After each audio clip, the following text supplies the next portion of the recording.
नमस्कार साथियों, प्रताप क्लासेस के यूट्यूब चैनल पर आपका स्वागत है। तो आज मैं आपके लिए बहुत से साथी इस क्लास का इंतज़ार कर रहे थे और आज उनका इंतज़ार एक बार फिर ख़त्म होने जा रहा है, क्योंकि इससे पहले मैंने आपको फर्स्ट ग्रेड स्कूल व्याख्याता जो निःशुल्क बैच अपना है, उसके अंदर मैंने गुप्त काल है वो उसकी कला स्थापत्य कला है गुप्त काल की, वो मैंने आपको 2 क्लासों के अंदर कंप्लीट करवाई थी। और आज अपने बहुत दिनों बाद वो 2 क्लासें मैंने पहले ही करवा दी थी। आज अपने इस निःशुल्क बैच के अंदर एक बार फिर स्टार्ट करने जा रहे हैं इस सीरीज़ को। आज अपने पढ़ेंगे मुगल काल। कौन-सा? मुगल जो स्थापत्य कला है उसके बारे में पढ़ेंगे। कौन-सा? मुगल स्थापत्य कला के बारे में पढ़ेंगे। इससे पहले गुप्त काल मैंने करवा दिया और इसके अंदर आपको लिए मिलेंगे टॉप 50 एमसीक्यू प्रश्न मिलेंगे और यहाँ से मैं पूरा कोशिश करके ये लेकर आया हूँ कि इस क्लास के अंदर से आपका क्वेश्चन बाहर जाएगा नहीं, क्योंकि गुप्त मुगल काल से जितने प्रश्न बन रहे ना वो मैंने सारे बना लिए। अब इससे अलावा मुझे तो लगा नहीं भी कोई क्वेश्चन बनेगा। मुख्य तथ्य के साथ, कथन के साथ सभी प्रश्न बना, क्योंकि पीछे वाले अगर आप मेरी गुप्त काल वाली जो क्लास देखोगे ना तो आपको यकीन हो जाएगा। वो क्लासें आप देख लेना। आज अपने मैं स्टार्ट करने जा रहा हूँ दोबारा मुगल स्थापत्य कला का अपना दूसरा टॉपिक है और जीरो लेवल से सिलेक्शन तक का ये सफ़र आपके लिए मैं साथ रहूँगा फर्स्ट ग्रेड के लिए। करंट अफेयर्स आपको डेली मेरी सुबह क्लास मिलती है तो वहाँ पे आप पढ़ सकते हो और यहाँ पे आपको मैं करवाऊँगा स्कूल व्याख्याता के लिए जीके जीएस यानी कि हिस्ट्री कंप्लीट करवाऊँगा गजब तरीके से एमसीक्यू, क्योंकि एमसीक्यू क्वेश्चन आपके ज़्यादा याद रहेंगे पूरे मुख्य तथ्य के साथ, मैं डिटेल के साथ थोड़ी-थोड़ी डिटेल भी बताऊँगा। तो सभी साथी एक बार सेशन को करेंगे लाइक, शेयर, क्योंकि संस्कृत शिक्षा विभाग डिपार्टमेंट का एग्ज़ाम हो चुका है। अब अपने जो सामान्य है फर्स्ट ग्रेड की उसका एग्ज़ाम है। ठीक है? करें स्टार्ट आज की क्लास। पहला प्रश्न आपके सामने, और जिस भी विद्यार्थी ने बढ़िया तरीके से ये टॉपिक पढ़ा है, साथ साथ में आप मुझे ज़रूर बताएं कि इसके बारे में क्या चीज़ें और भी है, ताकि मुझे और भी पता लगेगा। पहला प्रश्न है आपके सामने, फतेहपुर सीकरी को किस विद्वान ने पत्थर में डाला रोमांस कहा है? एक एक प्रश्न मैं लेकर आया हूँ। अब सब थोड़ी सी मैं चर्चा आपके लिए मुगल काल के बारे में कर देता हूँ, क्योंकि स्थापत्य कला के बारे में पढ़ा है। मुगल काल है वो था 1526 ईस्वी से लेकर, क्योंकि बाबर ने पानीपत के युद्ध में 1526 बाद में बाबर ने मुगल वंश की नींव डाली थी।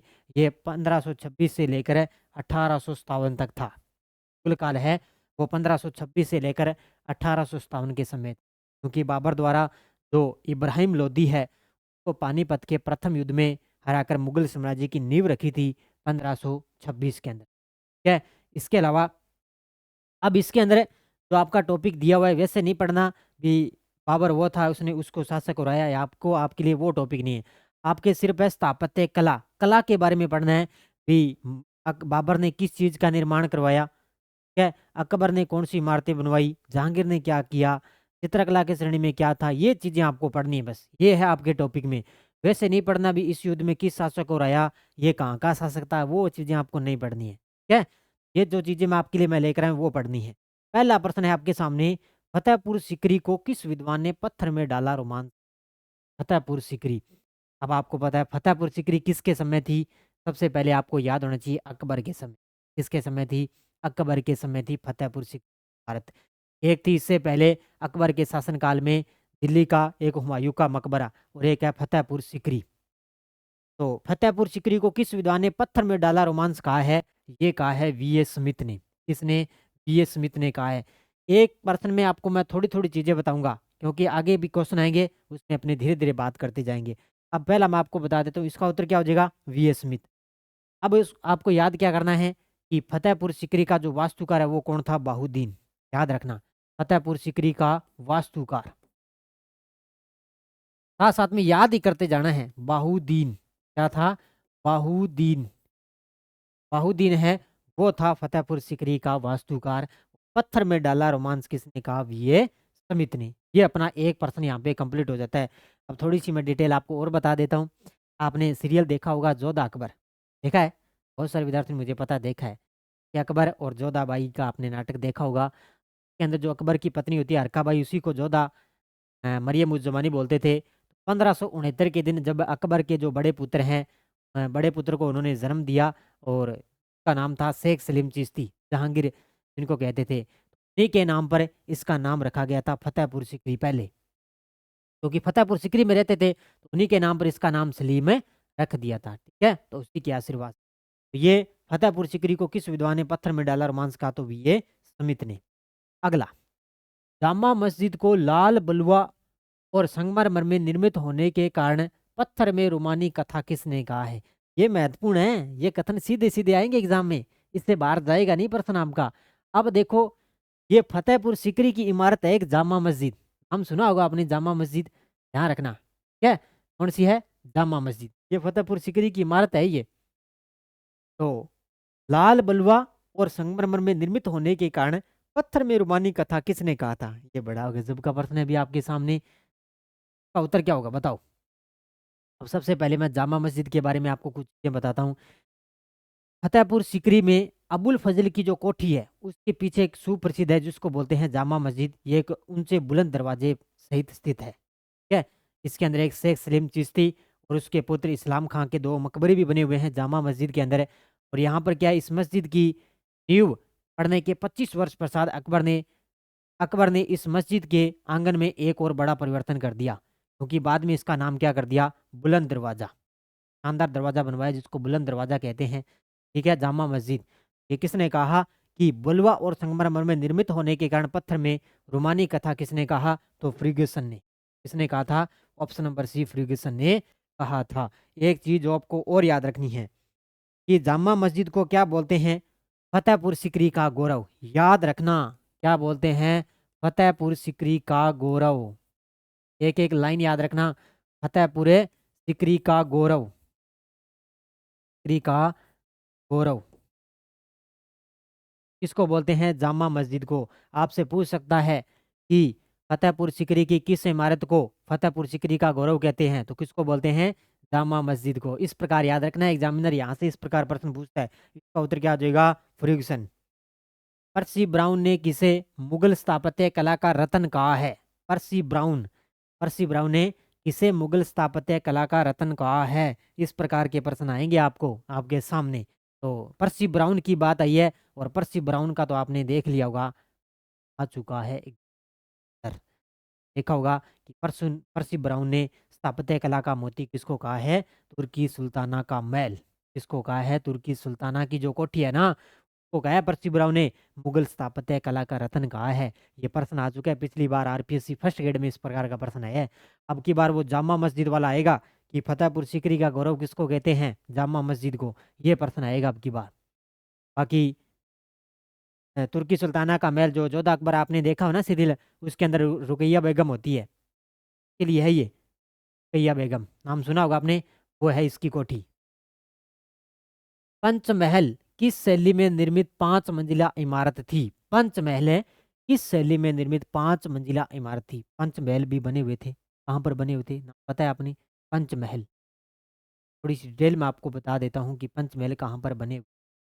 पंचमहल है वो किस शैली में निर्मित 5 मंजिला इमारत है, ये भी फतेहपुर सीकरी की इमारत में थे। तो ये है कौन सी शैली में, ये है बौद्ध शैली में।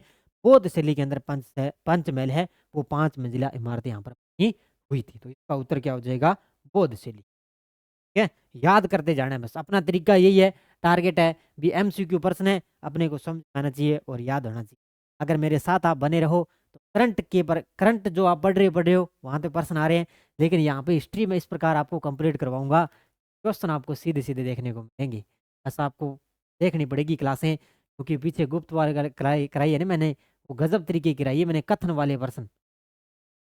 जोधाबाई का महल जो सबसे विशाल एवं सर्वश्रेष्ठ इमारत थी किस शैली में निर्मित है। जोधाबाई का महल, ये जोधाबाई का महल है ना, ये भी फतेहपुर सीकरी की एक इमारत है, जोधाबाई का महल। ठीक है, ये एक सीकरी की पहाड़ी तीसरे आंगन की सबसे बड़ी इमारत को जोधाबाई का महल कहते हैं।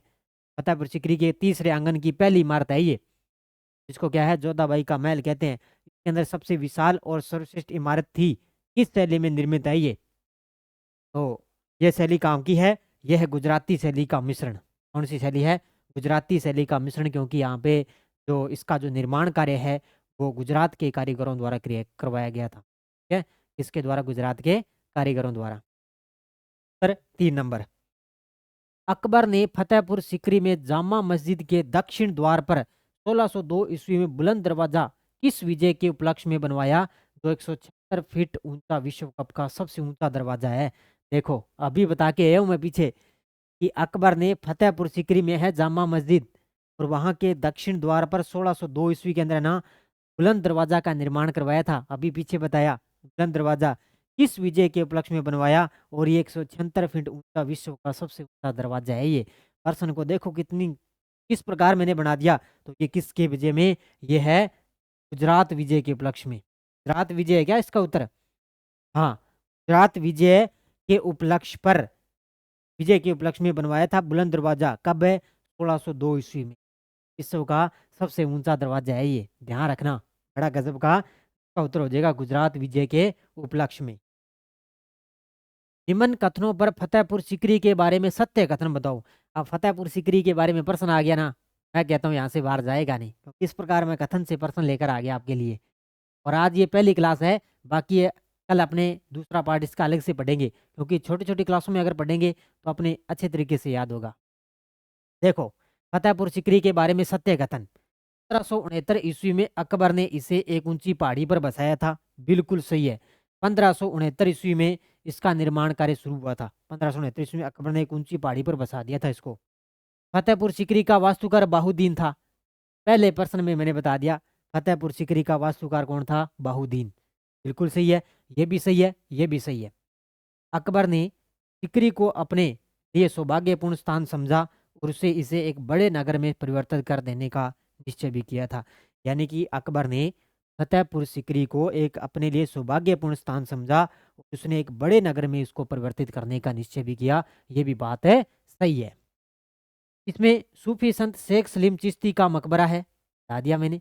और भी बहुत सारे मकबरे हैं फतेहपुर सीकरी के बारे में मैंने बताया। जोधाबाई का महल है, मरियम की कोठी है, बीरबल की कोठी है, शेख सलीम चिश्ती का मकबरा है, सलाम खां का मकबरा है, जामा मस्जिद है।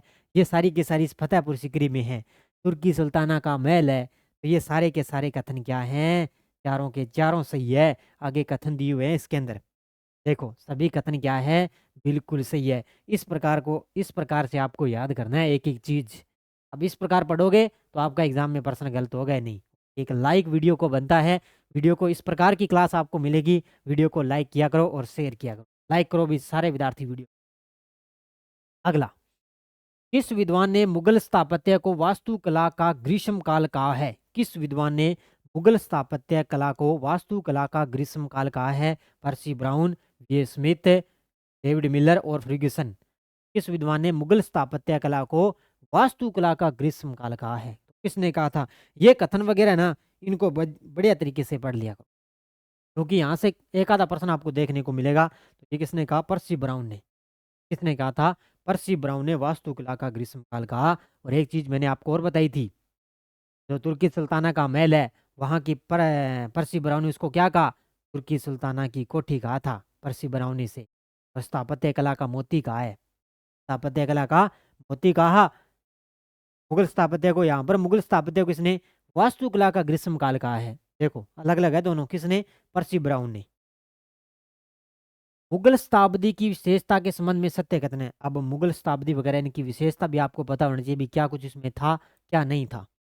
विशेषता देखो, यहाँ पर भारतीय, ईरानी, मध्य एशिया व तुर्की स्थापत्य कला मिश्रण था।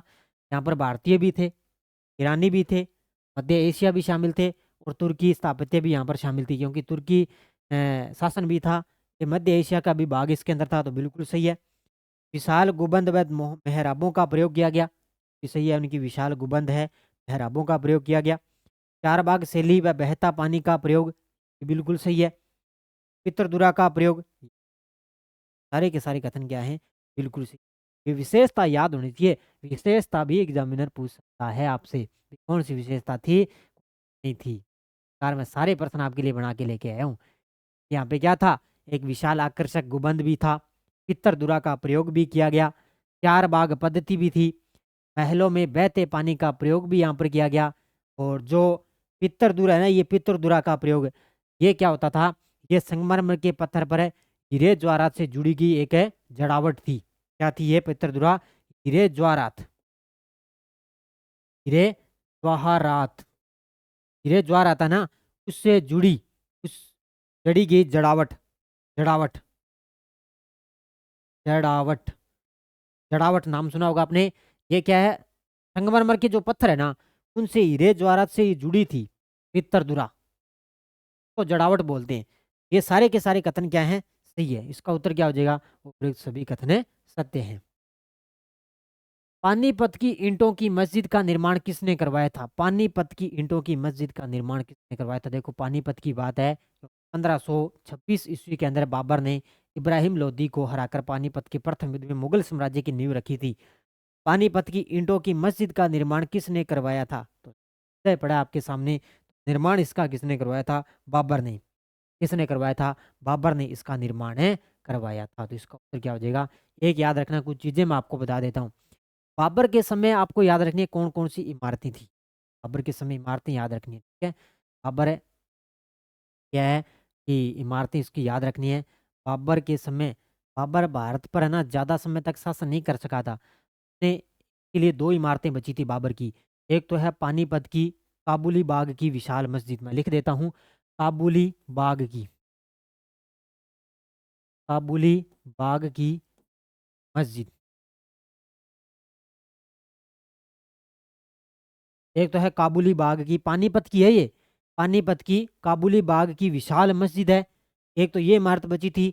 एक थी रुहेलखंड, रुहेलखंड में संभल की जामा मस्जिद, ये दो ही बची थी। संभल में जामा मस्जिद, संभल में जामा मस्जिद, ठीक है। ये दो ही बची थी। अब आपसे पूछ सकता है एग्जामिनर भी बाबर की कौन सी दो इमारतें बची थी या कौन सी नहीं थी इसके अंदर। एक तो पानीपत के अंदर पानीपत की थी काबुली बाग की मस्जिद, और एक थी संभल के अंदर जामा मस्जिद। ये दो इमारतें बची थी, ठीक है। और मेहरौली दिल्ली के अंदर स्थित है ये जमाली कमाली की मस्जिद है। इसका निर्माण बाबर ने करवाया था, लेकिन हुमायूं के समय ये बनकर तैयार हुई थी। कहाँ पर है?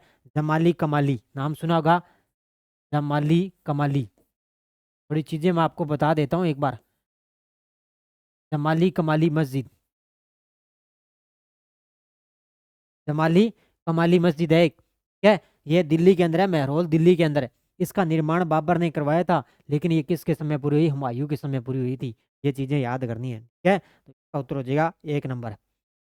हबीब उल सियार व कानूने हुमायूं नामा किसने लिखी थी? हबीब उल सियार व कानूने हुमायूं नामा किसने लिखी थी? एक ही कलाकार ने ये दो पुस्तकें लिखी है।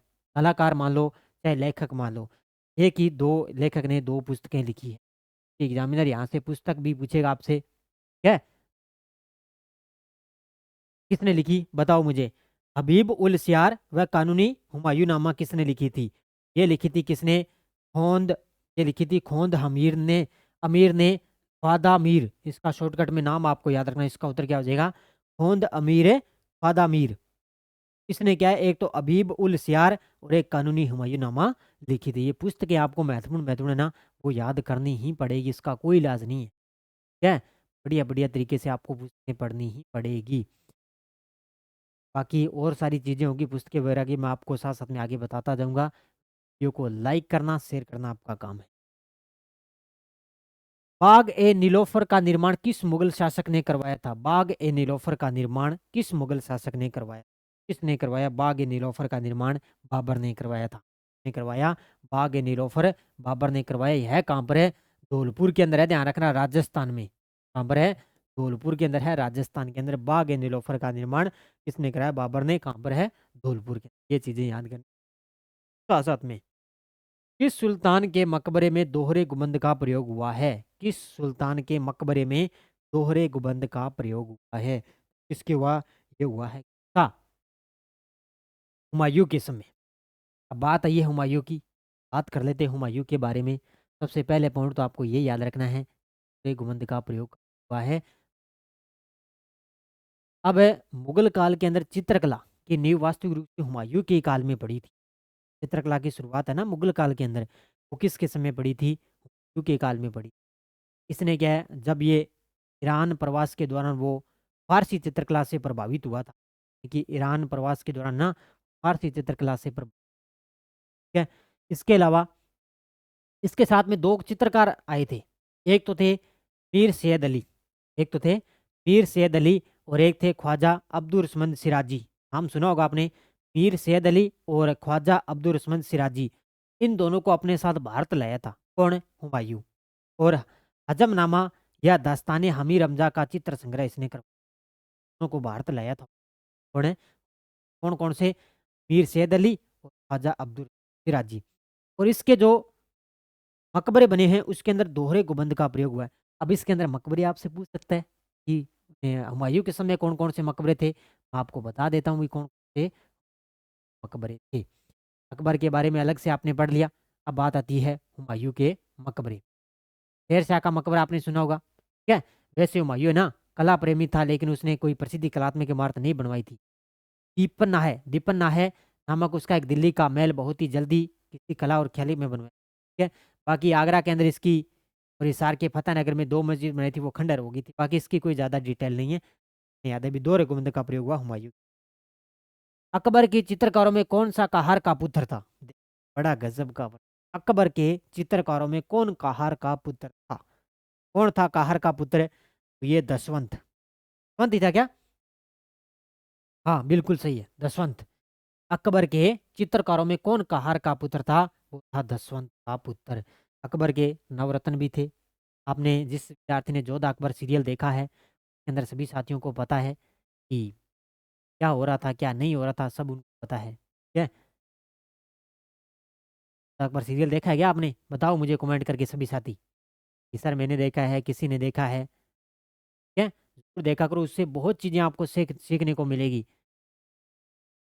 इसके समय आपको पता है हुमायूं कालीन जो अकबर कालीन चित्रकार है आईने अकबरी में आपने सुना होगा, अबुल फजल ने आईने अकबरी लिखी थी। तो वहाँ के एक रिकॉर्ड में आया है कि आईने अकबर अबुल फजल ने आईने अकबरी के अंदर दसवंत विषय के बारे में लिखा है। जो दसवंत है ना, ये दसवंत इसके बारे में लिखा है आईने अकबरी। अबुल फजल ने लिखी थी आईने अकबरी। अबुल फजल ने आईने अकबरी के बारे में ये इसके अंदर ये दसवंत के बारे में दिया हुआ है। और अकबर के चित्रकारों में एक आहार का पुत्र था कौन है? दसवंत। साथ साथ में चीजें नोट करते जाना है आप, ठीक है। और एक याद रखना, जो दसवंत के चित्र है ना, ये दसवंत के चित्र ये रजमनामा के अलावा कहीं नहीं थे। कहाँ पर है? रजमनामा के अलावा। रजम रजननामा रजमनामा रजमनामा के अलावा कहीं नहीं मिलते। ध्यान रखना भी, रजमनामा के अलावा दसवंत के चित्र कहीं नहीं मिलते, ये नोट कर लेना भी। हुमायूं के मकबरा का निर्माण किसने करवाया था जिसका वास्तुकार मीर गिरजा व्यास था? हुमायूं के मकबरे का निर्माण किसने करवाया था जिसका वास्तुकार मीर गिरजा व्यास?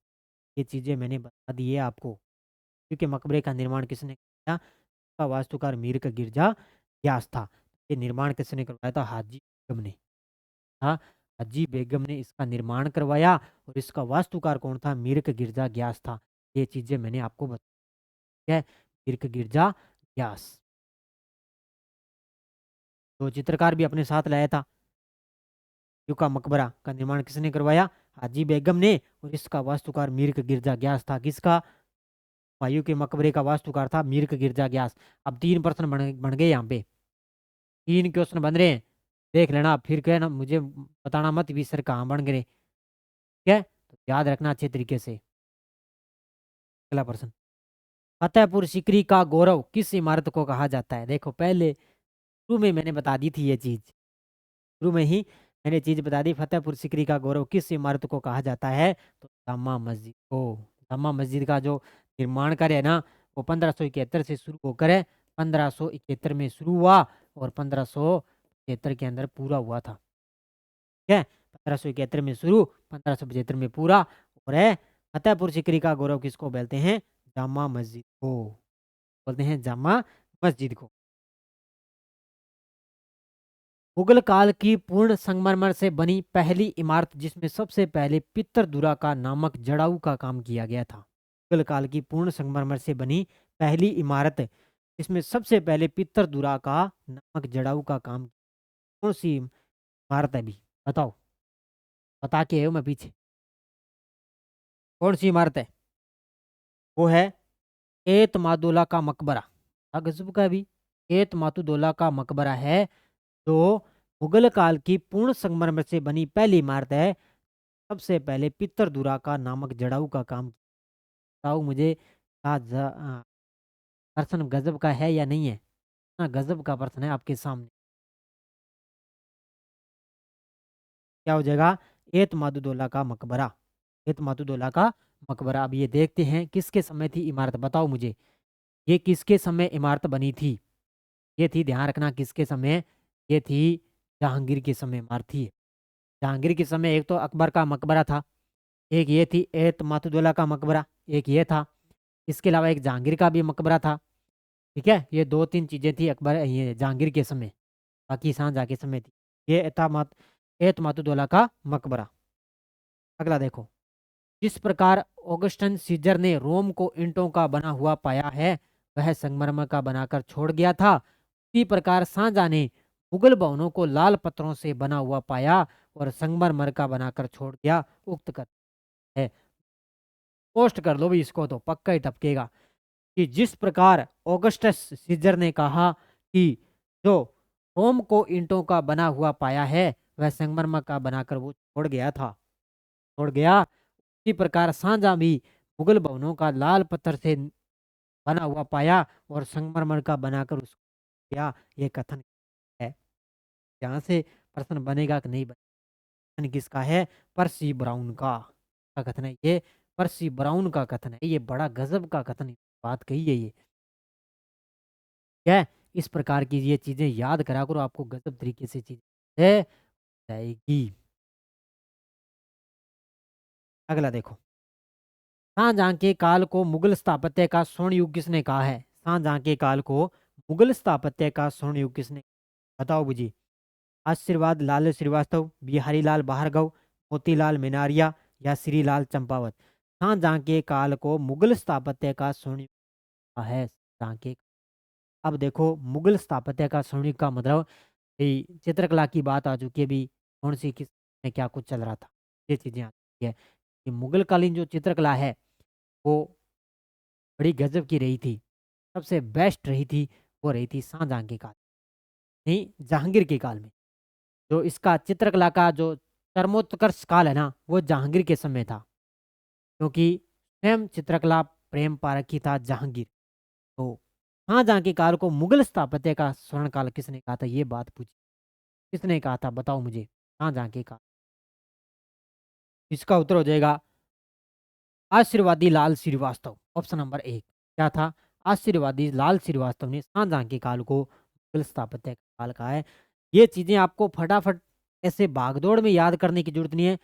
जितनी इन चीज़ों को आराम से पढ़ोगे, धीरे धीरे पढ़ोगे, सोच समझ कर पढ़ोगे, तभी ये चीज़ें याद होगी और आपका क्वेश्चन गलत नहीं होगा। अगर आपने सीधा ही बस पढ़ दिया, ठीक है चलो आगे चलो फटाफट चलो, ऐसे नहीं होगा। आराम से पढ़ो, बढ़िया तरीके से पढ़ो, चीज़ें याद होगी आपके।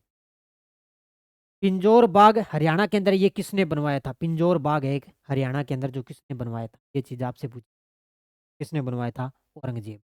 किसने? औरंगजेब ने पिंजौर बाग है हरियाणा के अंदर है, जो किसने बनवाया था? औरंगजेब। ठीक है, बाकी वीडियो को लाइक शेयर करो।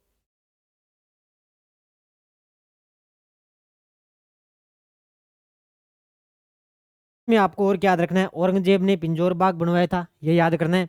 इसके अलावा एक है आराम बाग, बाबर के समय थी आराम बाग, जो कहाँ पर है? आगरा के अंदर, बाबर के समय। इसके अलावा चश्मा ए शाही बाग, वो थी शाहजहां के समय। एक निशांत बाग है कश्मीर के अंदर, वो शाहजहां के समय। और एक है शालीमार बाग, वो लाहौर के अंदर है शाहजहां के समय। एक शालीमार बाग श्रीनगर में है, वो था जहांगीर के समय। ठीक है, ये चीजें याद कर लेना। ताजमहल के संबंध में सत्य कथन। अब ताजमहल तो आपने सुना ही होगा कि याद के अंदर मैंने ताजमहल बनवा दूंगा, ये कर दूंगा। इसका मुख्य वास्तुकार अहमद लाहौरी व प्रधान मिस्त्री उस्ताद ईसा खां था, बिल्कुल सही है। इसका मुख्य वास्तुकार अहमद लाहौरी व प्रधान मिस्त्री उस्ताद ईसा ऊसा खां था, बिल्कुल सही है। अहमद लाहौरी को शाहजहां ने नादिर उल असरार की उपाधि प्रदान की थी, बिल्कुल सही है। भी अहमद लाहौरी को शाहजहां ने नादिर उल असरार की उपाधि प्रदान की, किसको?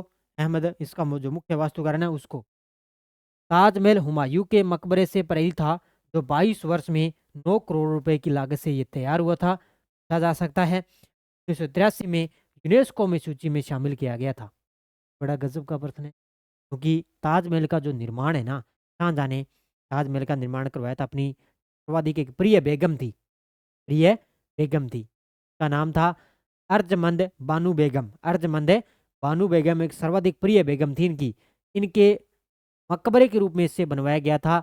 और जो इनकी जो प्रिय बेगम थी ना, अर्जमंद बानू बेगम, उनको क्या है एक मुमताज महल की उपाधि से विभूषित किया था।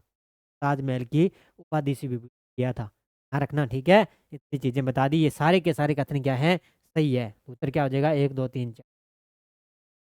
विसेंट स्मिथ ने किसको मुगल काल का सबसे बड़ा आदमी की संज्ञा दी है? देखो, अब इस प्रकार का जो प्रश्न आ जाए एग्जाम में, कहते हैं पता नहीं एग्जामिनर ने कहाँ से उठा लिया भाई, हमने तो पढ़ा ही नहीं है, कहाँ मिल गया। तो विसेंट स्मिथ ने किसको मुगल काल का सबसे बड़ा आदमी कहा? तो ये सबसे बड़ा आदमी किसको कहा है? तुलसीदास को कहा है। ध्यान रखना, ऑप्शन नंबर 1 किसको कहा है? दास को। जहांगीर शब्द किस अर्थ की पदवी को सार्थक करता था? जहांगीर शब्द, ये शब्द आपने सुना पर के बाद में जो शेख सलीम चिश्ती उसका पुत्र था, वो ही जहांगीर बना था, शासक बना था, क्योंकि मरियम उज जमानी का पुत्र था ये। तो जहांगीर शब्द किस अर्थ की पदवी को करता है? विश्व पर कब्जा करने वाला। पूछा जा सकता है भी आपसे, कौन सा? विश्व पर कब्जा करने वाला जहांगीर शब्द ही करता है। तो फिर क्या हो जाएगा, ऑप्शन नंबर 1। पंजाब में शाह नहर का निर्माण किसने करवाया था? पंजाब के अंदर एक शाह नहर है, उसका निर्माण किसने किया था? बस 1 2 क्वेश्चन अपने और पढ़ लेते हैं, बाकी दूसरी क्लास के अंदर इसका करेंगे। तो इसका निर्माण किसने करवाया? शाहजहां ने। पंजाब में शाह नहर का निर्माण शाहजहां ने, नाम से पता चल रहा है, ठीक है। तो पंजाब में शाह नहर, शाहजहां। तो क्या हो जाएगा, 2 नंबर। मुगल काल में शराफ था। शराफ पता नहीं, शरीफ बंधु है, शरीफ आदमी है, वो तो शरीफ है इनके कहाँ, वो है शराफ। ये मत लेना भी शराफ वही है मुद्रा की फेरबदल करने वाला, शरीफ होने वो ही करा है। सम्राट की चाटुकारिता करने वाला, संगीत का गान करने वाला, और रानियों की देखभाल करने वाला, ये तो हो नहीं सकता भी। रानियों की देखभाल करने वाला तो शराफ हो नहीं सकता। बताओ भाई क्या होगा? मुद्रा की फेरबदल करने वाला, जो मुद्रा की फेरबदल करेगा ना, वही होगा मुगल काल में शराफ। ध्यान रखना, इसका उत्तर पहला हो जाएगा। एक प्रश्न और देख लो। अकबर ने रीवा के राजा रामचंद्र से रामतनु पांडे को अपने नवरत्नों में शामिल किया था। रामतनु पांडे था, करंट में पढ़ा है, ताजा करंट में आने क्लासेस, राजस्थान करंट की क्लास आती है, जिस विद्यार्थी ने क्लास देखी उसको तो पता है। अकबर ने रीवा के राजा रामचंद्र से रामतनु पांडे को अपने नवरत्नों में शामिल किया था। रामतनु पांडे कौन था? याद है कौन था? तानसेन, प्रसिद्ध संगीतज्ञ था। जोधा अकबर देखा गया अपने सीरियल, उसके अंदर था तानसेन, जो प्रसिद्ध एक संगीतकार था, नवरत्नों में शामिल था तानसेन, बेस्ट गायकार था उसका। तो रीवा के राजा रामचंद्र से रामतनु पांडे, इसका मूल नाम ये था रामतनु पांडे, ठीक है। और इसका रामतनु पांडे कौन था? तानसेन था। ध्यान रखना, ये जोधा अकबर आपने सीरियल देखा उसी को तो पता है कि रामतनु पांडे कौन था। तो तानसेन, तानसेन वो नहीं है, जाफरी तानसेन वगैरह अपने खाते हैं वो नहीं है, ये तानसेन अलग है। ये अकबर का नवरत्न था तानसेन, क्या है। ये आज अपने लगभग 26% तक कंप्लीट करते हैं, बाकी लगभग 25-30 क्वेश्चन और हैं मुगल काल के, वो आगे अपनी दूसरी क्लास के अंदर चर्चा करेंगे, क्योंकि लगभग आधे घंटे से ज़्यादा की ये क्लास हो चुकी है। ज़्यादा अपने धीरे धीरे इन टॉपिकों को कवर करते जाएंगे, ताकि अपना अच्छे तरीके से बेस्ट तैयार है हो जाएगा। तो सभी साथी वीडियो को करेंगे लाइक शेयर, साथ ही हमारी चैनल पर नहीं है तो आप चैनल को सब्सक्राइब करें, ताकि हम जैसे वीडियो अपलोड करें इसका नोटिफिकेशन आप जाएगा। पूरी मेहनत के साथ, पूरी लगन के साथ, अगर मेरे साथ इस क्लास के साथ आप बने रहे, पूरे दावे के साथ कह रहा हूँ, आपका क्वेश्चन जाएगा नहीं। गजब तरीके से पढ़ो। एक बार तो अपने इनको धीरे धीरे टॉपिक वाइज एमसीक्यू में पढ़ लेते हैं, फिर अपने दोबारा स्टार्ट कर देंगे इसको, दोबारा मुगल काल से, फिर गुप्त काल से स्टार्ट कर देंगे। इस प्रकार पढ़ते जाएंगे, इस प्रकार अपना हिस्ट्री वगैरह तैयार कर लेंगे कि अपना एग्जाम के अंदर प्रश्न गलत है नहीं चाहिए, ठीक है। और वो आप अगर मेरे साथ बने रहोगे, इस तरीके से मैं आपको बढ़िया तरीके से कंटेंट देता रहूँगा। धन्यवाद। जय हिंद, जय भारत।